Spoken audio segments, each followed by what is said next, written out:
આ છે મુન્ના કાકાવાળો નંબર છે, મોટો નંબર.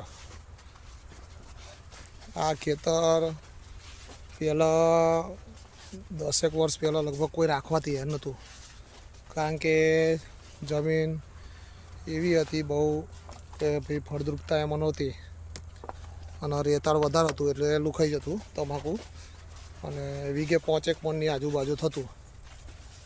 પણ હવે જુઓ તમે આ છત્રીના ગાળામાં અત્યારે પોદો ઢળી ગયો એકદમ મસ્ત કરીને, મોટો મોટો પોદો થઈ. આ છે મુનાભાઈવાળો નંબર. વિચાર કરો તમે, પ્રવીણ કાકા આડી ચોકડી ખેંચેલી બધી બાજુ જેહલી આપણે મારીએ જ છે નિયમ, બરાબર.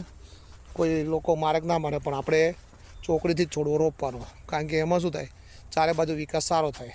આ તમે જુઓ, છોડવાને થોડી હવા ઉજાસ મળે અને પૂરતું પોષણ મળે. બાકી લોકો લાલચમાં વધારે મણ થાય એમ કહી વધારે છોડવા આવે એટલે વધારે મણ ના થાય. સમજી લો વાતને.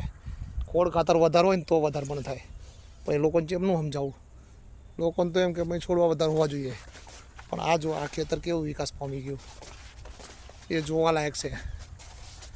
તમે જો આ ખેતર કોઈ રાખવા તૈયાર નહોતું, એ પરાણે એમણે આપણને આ લીધું અને આપણે રાખ્યું પૈસા વેળો ને જે થાય 1 વર્ષ સાહસ કરીએ, નફો થાય કે ખોટ જાય, બરાબર. આપણને જોવા આવે તો આપણે ટોગા ઢીલા થઈ ગયેલા એક વખત તો.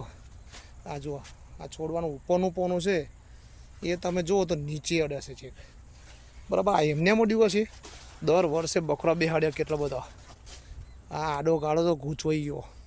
પણ આ બધું થવા પાછળનું કારણ છે ખોળ ખાતર. એમ દર વર્ષના બકરો 90 રાતો બકરો બેહે, પછી ક્યાં જઈને ઊભું રહે.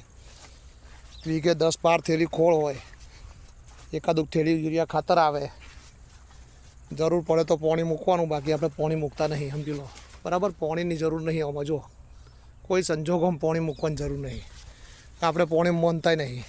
બાકી ચોકડી રોપવાનું, ખોળ ખાતરમાં કચાશ મૂકવાની નહીં અને સમયસર એમાં કામ કરવાનું.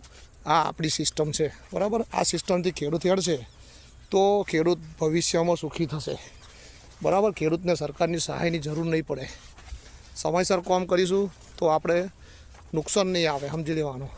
ગમે ત્યારે પછી પીલા થઈ જાય, હાથના પીલા થાય, પછી તમે કાઢવા જાઓ તમાકુ ચૂસાઈ જાય, બરાબર. એટલે આપણે કામ કરીએ તો સિસ્ટમેટિક કામ કરવાનું. તમે જો આ નંબર મોટો, તમાકુનો ઢગ વળી જાય છે ને. માતાજીની મહેરબાની એને જ થાય કે ભાઈ જે પરસેવે નાય, એમ પરસેવો પાડવો પડે. ઘેર બેહીને ખેતી ના થાય, છેડા પર બેહીરે લોકો એમ કંઈ ખેતી થતી હશે. ઘણા ખેડૂતો આપણે જોઈએ કે પેલા ટ્રેક્ટરના પંખે બેહીને ખેતી કરે અને હાથમાં મોબાઈલના પિક્ચરો જોવે. આમ ખેતી ના થાય, અંદર ફરવું પડે તો જ થાય ખેતી, બરાબર. જો આ ભાઈ કાકા અત્યારે આવી જશે, અમારે હોંચ પડે અત્યારને કંઈ કોઈ આવે, આ હોંચ થઈ તારે હવે આ બાજુ ખેતરમાં આવ્યા, ખેતી તારે થાય. આ બધા હોય એવા મેનેજમેન્ટ તારે થાય. આ ખેતી આ જો આ છેલ્લો ખૂણો જેમાં વીઘે 5 મણ નહોતું થતું, આ એ તમાકુની અંદર જો તમે ઢગ પાકા વીઘે 40 મણની આજુબાજુ ઉતરે એવું થઈ ગયું છે. આ સ્થિતિ જો રહે આ ટાઈપનું તો વીઘે 30 મણની આજુબાજુ ઉતારો આવે. એમ બહુ સરસ આ ટાઈપનું હોવું જોઈએ. જો છે ને જોરદાર, સુપર ડુપર. આવો પોદો હોય આ ખેતરમાં? હોય ને. ખેતર બધા દમદાર હોય, ખેડૂત દમદાર નહીં હોતો.